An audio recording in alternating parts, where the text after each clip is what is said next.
Greetings all and welcome back to Globbits gaming channel. Now, in the previous few videos I've made, I showed you a really good replay of a bulldog working in unison with Borsigs or Ramatal Borsig Waffenträgers.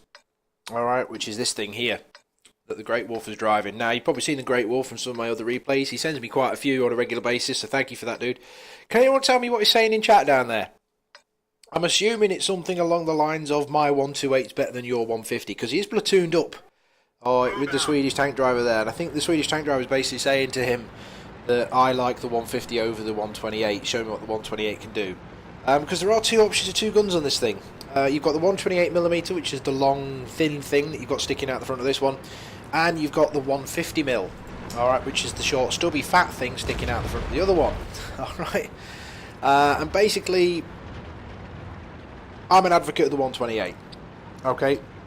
I like this gun simply because it is accurate. It is rapid fire. Well, I say rapid firing. It's reasonably fast firing, but ridiculously good penetration. Those of you who've driven Ferdinands and Jagdpanther 2s, alright, will know exactly what this gun's capable of. Alright, I don't know why the hell he fired that. I don't know if it was a misclick or he was just aiming in the random direction. Very, very high penetration gun. Alright, it's standard AP ammunition. This is its standard ammunition, has 246 penetration with 390 alpha. Sorry, 490 alpha. And oh, look at this poor T28. Now, if the 150 hits, it hits like a train. Alright, but this kind of ranges, he was very lucky hitting there. The APCR ammunition has 311 penetration. Ladies and gentlemen, boys and girls, this is a tier 8 tank destroyer with 311mm of penetration if it uses gold ammo. Very, very strong vehicle. However, it will be receiving a nerf in the new patch. Okay, if you look at my mod pack, he's using binos, a camo net, and chocolate. I think this is his pimp tank. Using food in vehicles is an expensive undertaking, and this only really goes into what I class as a pimp tank. Basically a tank that you really, really enjoy playing, you don't mind spending a bit of money on it. If you look at the circle on the minimap, that's his view range. Alright, he can see all the way to the B line here. In the new patch, he will have to spend, I don't know, he'd probably have to use binos and other things to get that kind of range. I mean, I know he's using binos now, but he'd only just meet that circle. He wouldn't be extending beyond it, I don't think. I think this is getting quite a significant view range nerf, along with all of the other new tank destroyers and old tank destroyers. I'm wondering if they're going to actually touch the premium tanks. I said it in my previous video, the FCM Pack 40 and that are going to get a nerf. I don't think they will. I'm not sure. Somebody will have to check the patch notes for me. I'll have to research it, but I'm not 100% sure. Because it's very, very rare that Wargaming actually nerf premium tanks because people have paid real money for them.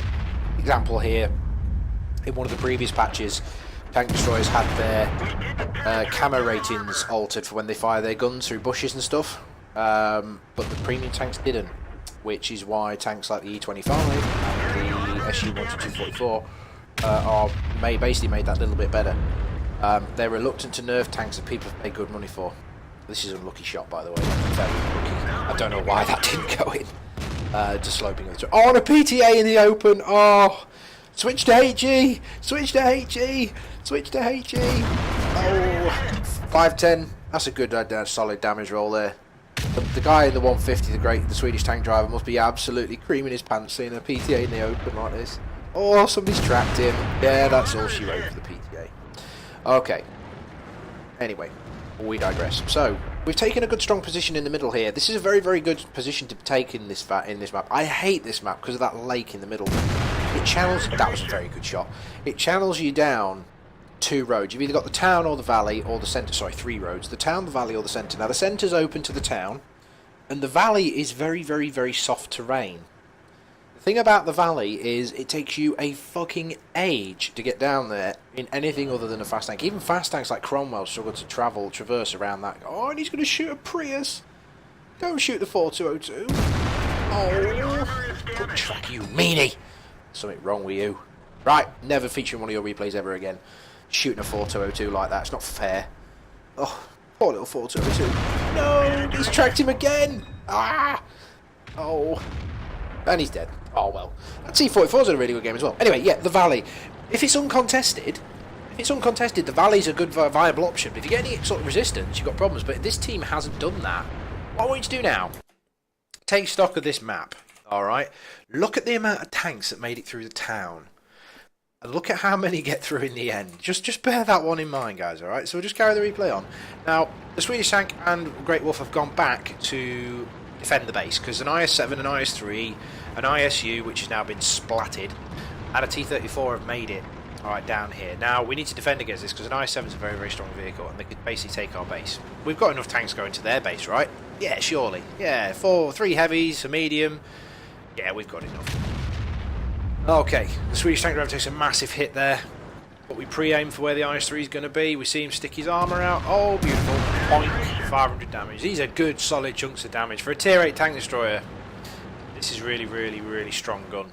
The 150, like I said, it's a bit hit and miss, and this has got 9.29 seconds with chocolate, I assume BIA. The 150's got around a 15-second reload. It's one of those things, it does do damage, but it's no good in this kind of situation. And unfortunately, the Swedish is going to pay for it. Alright, obviously the T-34 is going to prioritise the tank destroyer. Really good cupola shot though to pay for it. Me personally, would you have took out the E-75 there or the Borsig? I'd have took out the E-75 myself. But, you know, what do I know? But he went for the easy target. The E-75 is quite a strong tank, in fact very strong. One of the strongest Tier 9s in the game. Alright, so we're going to take out the T-34. Is he going to get away? Oh, we bounce! Nose! We managed to bounce on him. I think that went into the turret, but the E-50 managed to take him out. Now the IS-7 makes a classic error here. He gives us his side. He chased after the E-50, nailed the Carnarvon, but we've got him now. Yep, he's down. GW E-100 takes him out. Now look at the top of the map. Where did all those tanks go? To their credit, the 215B and the T-54E1 have made an absolutely stellar performance in the north there. Alright, holding off all the other tanks that were up there. We've lost our VK to 7201. We're about to lose the T-44. The T-57's hanging around in the background. Yeah, T-57 heavy, I mean. The T-44 is basically just going to pay the price of his team's cowardice. And we're racing down the back road in the middle road here, trying to get there. Let's try and do our best to assist the T-44 before he eventually dies. Because faced with that, he's kind of gonna. But the T-44 does a really good job. He does make them come around the corner, and the T-57 basically, I believe, gets a chance to plant some shots in. Let's just have a look at the... yeah, that's a T-54 something, or the E-50 planted into the T-54. 215B comes around the corner. T-54 leads him into the open, dies for the trouble. Then basically the 215B just gets absolutely creamed. I think we managed to get a shot into the back of him. I can't remember this part of the replay. I only watched it 5 minutes ago. Yeah, we planted a good shot into the back of him, and then basically he just gets taken out by artillery. So, GG. GG. And rightly there, the T-44 says T-57, you're an idiot. But anyway, we'll look at the post-game stats. And there we have it then. Mastery badge in the Borsig for the GreatWolf. Alright, I'm showing pretty much Mastery badge games at this point, aren't I? Notice a bit of a trend here. Fire for effect, bruiser, confederate, which basically means you're slapping lots of enemies but not actually getting the kills for them, bless you. And high caliber in a tier 10 game. Alright, high caliber in a tier 10 game in a Borsig. Yeah. This thing can pull its weight in tier 10 games, guys. What I'm basically getting out here. Team score, let's have a look. Because he's shooting a tier 10's 1500. Yeah, 1500 base XP. Pivotal role, the pair of them in the team. Now, there's the difference, look, between your two guns. The inaccuracy and the lack of little bit less penetration of the 150. I'm an advocate of the 128.